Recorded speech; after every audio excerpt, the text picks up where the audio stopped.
SAE International a annoncé qu'il allait normaliser le connecteur de charge North American Charger standard développé par Tesla. De plus en plus de constructeurs ont déjà adopté ce format ces derniers mois.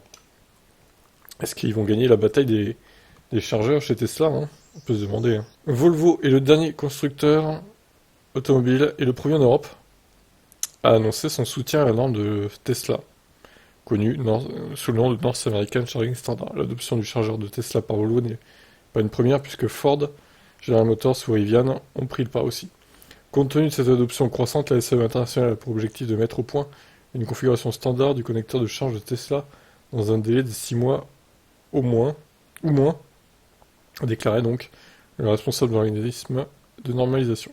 La standardisation du chargeur de Tesla par la SAE facilitera l'utilisation du port par les fabricants et les exploitants de stations de charge de véhicules électriques tout en rendant la recharge plus cohérente et plus fiable pour les propriétaires de voitures électriques.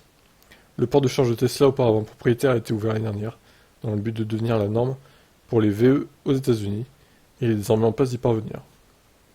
Cette décision sonne probablement le glas du CCS, qui était développé selon les normes établies par la SAE. Compte tenu de l'adoption croissante du NACS, il est probable que le connecteur CCS disparaisse progressivement des voitures électriques chez tous les constructeurs. Putain, c'est dingue. Nous ne savons pas quand le SAE NACS sera prêt, mais il pourrait l'être d'ici 2025 car plusieurs constructeurs dont Volvo ont annoncé qu'ils commenceraient à utiliser les prises de charge dans les nouvelles voitures électriques.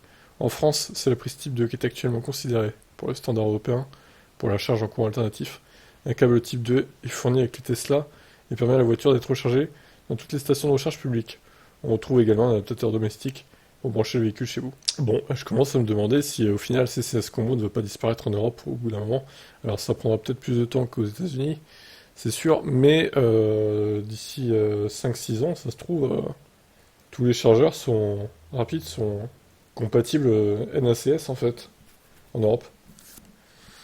Donc ouais, je suis assez surpris, hein. Franchement, je m'attendais pas à ce que ça aille aussi vite, même en Europe. Et Volvo là, ouais, c'est fou aussi, hein, qui s'y mettent aussi. Donc ouais, bon bah écoutez, affaire à suivre, hein. Allez, ciao.